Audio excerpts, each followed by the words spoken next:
Hi guys, break time ko ngayon and gusto ko lang i-share yung story nung pag-uwi namin sa Infanta nitong nakaraan lang. Nagkita kami ni Kuya Rafi nung libing ni Lola Belen sa Infanta. Pagtapos ay parang nakapagkwentuhan kami dahil sobrang tagal ng panahon na hindi kami nagkita. By the way, si Kuya Rafi is one of the most important person in my life. Malaki naging impact niya sa buhay ko. Kaya, importante talaga siya sa akin. Pati yung kuya niya, si Kuya Dennis. Sobrang mahal ko sila, hindi lang kapatid. Then, in-invite niya ako na parang umuwi daw ako ng July 12. Dahil, i-ordain daw siya kasi yun nga, bali pastor na si kuya. Nag-oo ako, syempre nag-oo ako ganyan, and I'm very happy for him. Then nung nag-chat pa yan siya si kuya nag-chat pa siya, parang iniremind niya ako na parang sabi niya, Marivi, yung laking parte ka ng buhay ko. Talagang buo yung pangalan na binigay niya, na i-chinat niya sa akin. Natatawa ako kasi hindi niya ako tinawag na Mams.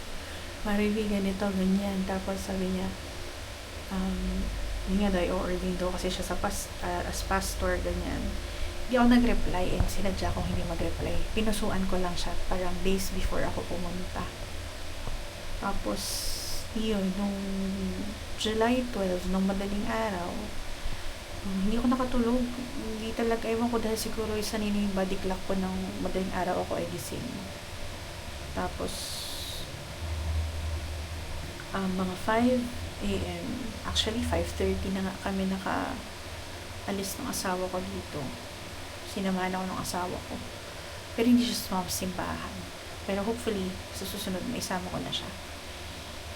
Before kami umalis dito sa Maynila, ang dilim, parang uulan.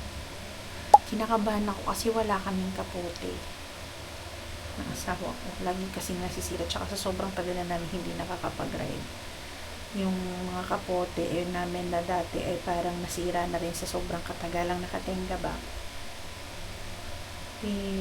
Nag-pray ako, sabi ko, Lord, sana paratingin mo kami doon sa Infanta ng hindi kami nababasa. So, yun, nagbiyahe kami, ganyan. Kita ko pa rin yung langit, makulimlim, tapos yung mga ibang dinaanan namin ay tumatagiti. Tapos, pero saglit lang, hindi naman kami nabasa talaga. Pero yung Tagiti kasi, parang ambon yan siya dito sa Maynila. Tapos, we're on our way sa Punta Infanta, ganyan. Sobrang saya lang, sobrang excited ako na may nararamdaman akong saya sa puso ko na finally makakabalik na ulit ako sa church namin. Nakikita ko na ulit yung mga ka-church ko, nakakasama ko habang nagsiserve ako kay Lord before. And yun na nga, hanggang nakarating kami. Pagdating namin ng Infanta, wala pang 5 segundo yung pag-upo ko, tsaka bumuhos ang ulan. Ganyan. Late na ako dahil alas 9 na. Ang alam ko kasi ang start ng service ay 9.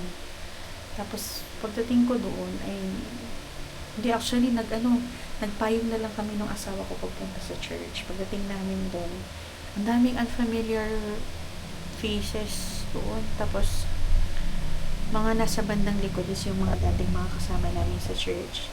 Nandun si Kuya Sam, nandun si Ate Eds, nandun yan si Ma'am S, as yung ibang mga members namin ng mga taga naman. So, saya-saya ako ng time na yun. Then, yun, may mga preach. Yan mga tawag dito. Mga patotoo. Na yung aking kapatid ay tumugo na sa wakas. Amen.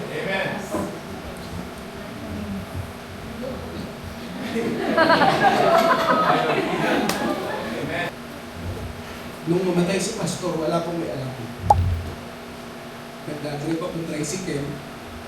Sabi ni Jerry, Bago pa niya ako tawagan, audible voice, patay ng pastor mo. After 5 minutes, ano yun po? Hindi din. Kuya, wala si pastor.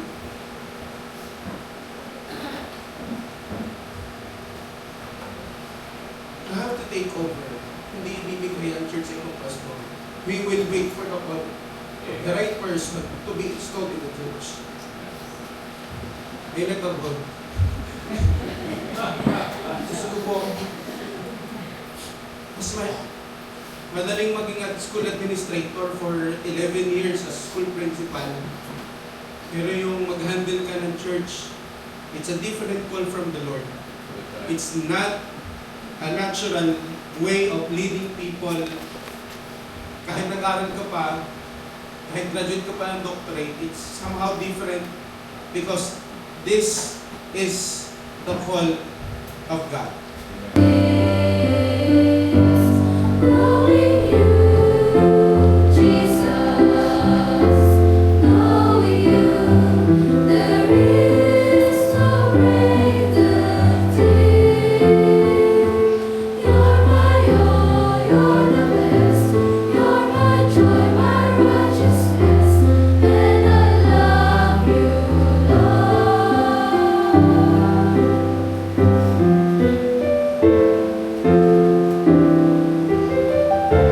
Kaya na tinanggap sa Panginoon ang panawagan.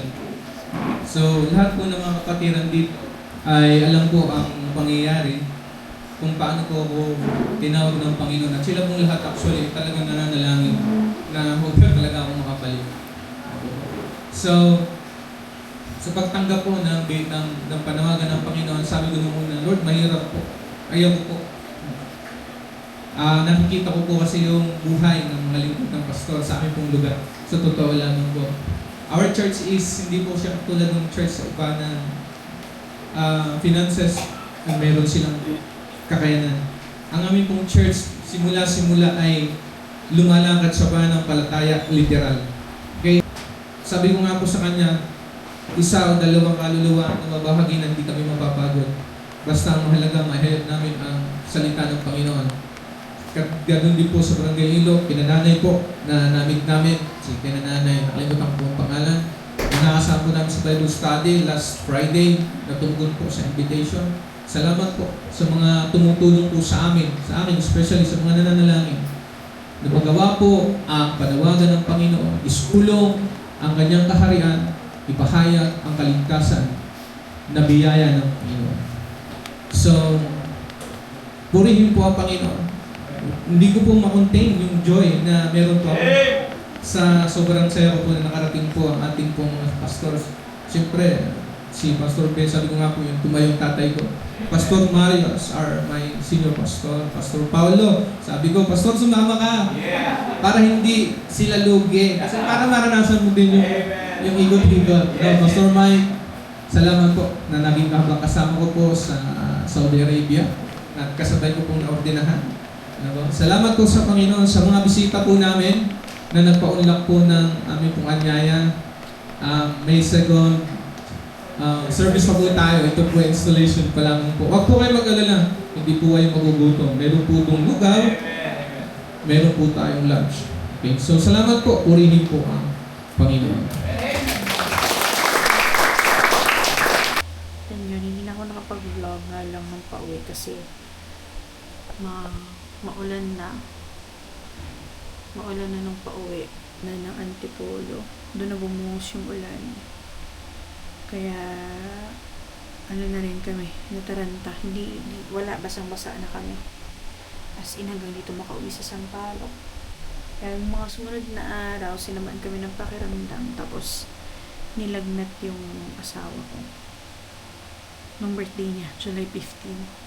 Pero ganun pa man din, wala naman kaming pinagsisihan sa pagpunta namin sa church namin at wala kaming lahat, sobrang saya lang. Dahil yun, nakita ko si Kuya Sam, si Ate Eds, tapos si Timmy nandun din, yung kapatid ng kaibigan ko dati. Actually, hanggang ngayon naman, wala lang kaming communication. Kapatid ni Tintin, ako. doon ko lang na-realize na kailangan ko na talagang bumalik. Kung saan ako ilalagay ni Lord, kung ano yung may tutulong ka sa church ko. Kasi the last time na nag-uwi ako doon ay nung burol ni Pastor Masilang. And nag-expect ako, akala ko makikita ko doon yung mga dati kong kasama, si Carl, yung drummer namin before. Si Kuya Dennis, of course, nandun siya. And sobrang saya ng puso ko, nakita ko si Kuya Dennis. Naging malaking part sila ng life ko kasi sila yung mga naging instrument ni God para makilala ko siya nung high school ako. At yun nga, going back doon sa aking naging ministry before, which is naging parte ako ng music team. Talagang nakakamiss na mag-serve ulit. At sana mapagbigyan ulit ako ng pagkakataon na magawa ko ulit yun, or kung hindi man, nasuportahan ko ang aming music team sa aming church. So yun, I would just like to congratulate you, Kuya Rafi, Pastor Rafi. Hindi pa rin talaga ako na